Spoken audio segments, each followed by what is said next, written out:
आज हम बात करेंगे कैसे 100% नी पेन को, घुटनों के पुराने से पुराने दर्द को हम कैसे ठीक करेंगे।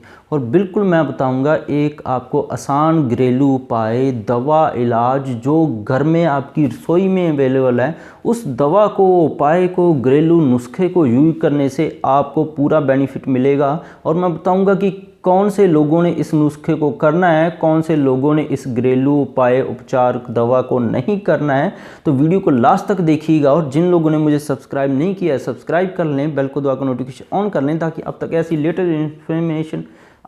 लेटेस्ट इन्फॉर्मेशन पहुंचती रहे। और साइंस को बिल्कुल हिंदी भाषा में मैं आपको समझाऊंगा।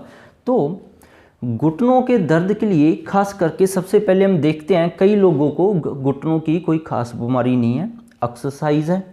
जहाँ कुछ दौड़ते हैं, वो जॉगिंग करते हैं, थोड़ा सा ही काम करने के बाद उनका भी, जैसे नौजवान अवस्था में भी हैं, जो जब बच्चे हैं थोड़ा सा सैर ज़्यादा कर लेते हैं, थोड़ा सा दौड़ लेते हैं, खेल ज़्यादा लेते हैं, तो उनको एक्सरसाइज, इन सभी चीज़ों से घुटनों में दर्द शुरू हो जाता है। उनको बीमारी है नहीं, तो ये उनके लिए है।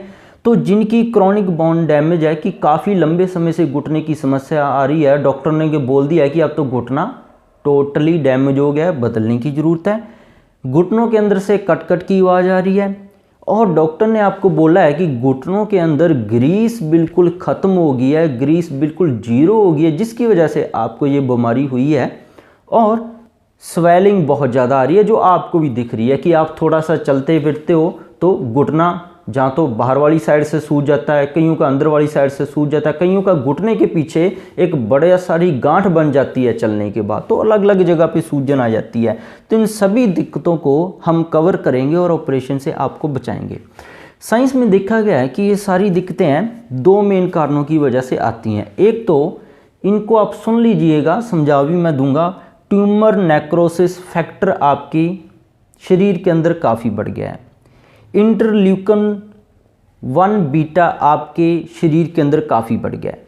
तो ये दोनों बढ़ जाएं, इनसे होता क्या है कि ये घुटने की आसपास वाली और अंदर वाली जो सेहतमंद, उसके अंदर जो टिश्यू हैं, जो सेहतमंद हिस्से हैं, ये उनको खाना, उनको गलाना, जैसे बाहर कोई खाना रख दें, 2 दिन के बाद, 3 दिन के बाद गलना और सड़ना शुरू कर देता है। तो ये इनका काम वही है। जब शरीर में ये बढ़ेंगे तो किसी भी हड्डी को, तो घुटनों के ऊपर हमारा सबसे ज़्यादा वेट पड़ता है, तो इसलिए जल्दी ख़राब होते हैं। तो गला सकते हैं, सड़ा सकते हैं, वहाँ पे ग्रीस जैसी प्रॉब्लम प्रोड्यूस कर सकते हैं, सुखा सकते हैं जॉइंट को। तो ये होते क्यों हैं? ऐसा क्या होता है कि ये दोनों बढ़ने लग जाते हैं? आपकी बॉडी में ईएसआर बढ़ रहा था, आपने कभी जांच ही नहीं कराई, बॉडी में कोई और इन्फेक्शन चल रही थी, पेट में कोई आपको ऑटोइम्यून डिजीज चल रही थी, आईजीएफ आपका बढ़ा हुआ है, इंसुलिन लाइक ग्रोथ फैक्टर बढ़े हुए हैं, मेडिसिन आपकी चल रही है, खास करके खून पतला करने के लिए मेडिसिन है, हार्ट की जो मेडिसिन होती हैं, कुछ ऐसी मेडिसिन हैं जो इन सभी फैक्टर को बढ़ा देती हैं, और घुटने के अंदर ये दिक्कत है बन जाती है। एकदम से नहीं बनती, साल दर साल धीरे धीरे बनती है। इम्यूनिटी आपकी लो है, ये दोनों फैक्टर देखा गया, अगर बॉडी की इम्यूनिटी लो हो जाए तब ये ज़्यादा बढ़ते हैं। तो जो घरेलू उपाय है हमारा, इन सभी के ऊपर काम करेगा, और साइंटिफिकली रिसर्च में ये शो हो चुका है, इन सभी को ये कवर करेगा। फिर ही आपके ग्रीस बनेगी, सोजिश जाएगी, घुटनों से आवाज़ जाएगी। जो नौजवान है उनको घुटने की कोई बीमारी नहीं है, उनको भी थोड़ा सा दौड़ने के बाद दर्द होने लग जाता है घुटने में, वो भी इससे फ़ायदा ले सकते हैं। तो ये लिकोराइस, मुलट्ठी हर घर में अवेलेबल है।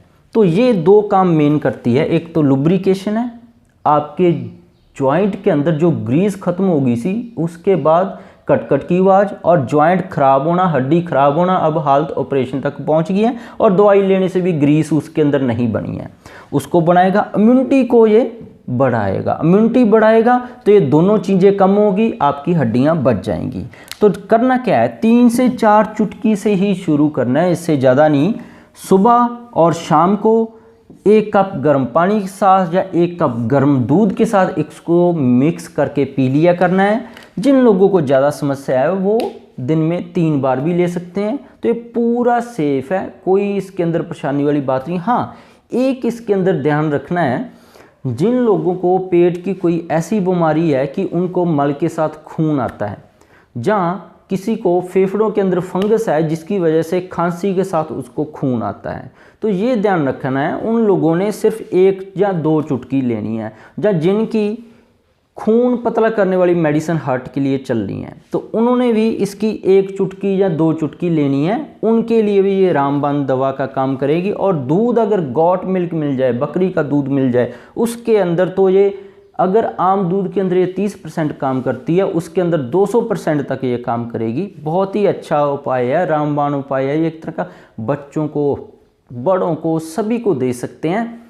तो जिन लोगों ने ध्यान रखना है, कोई खून चलने की बीमारी है, जैसे किसी को ब्लड कैंसर है, उसके कटर लगने के बाद खून चल पड़ता है, ऐसी बीमारियों के अंदर, खून चलने वाली बीमारियों के अंदर, जैसे कईयों की नक्सीर चलती है, उन लोगों ने ये नहीं लेनी है। तो सेफ रहिए। इसके बिना भी मेरे चैनल पर बहुत सारे हेल्थ टॉपिक्स पर वीडियोज़ हैं। गठिया, एलर्जी, अस्थमा, ब्रेन ट्यूमर, गांठ बन गई है, कैंसर है, अलग अलग तरह के, सभी के ऊपर आप वीडियो देखकर जानकारी बढ़ा सकते हैं। जिन लोगों ने मुझे सब्सक्राइब नहीं किया वो सब्सक्राइब कर लें, बेल को दबाकर नोटिफिकेशन ऑन कर लें, ताकि आप तक ऐसी नई लेटेस्ट इन्फॉर्मेशन हर रोज पहुंचती रहे। लाइक और शेयर करना मत भूलिएगा। बहुत बहुत शुक्रिया।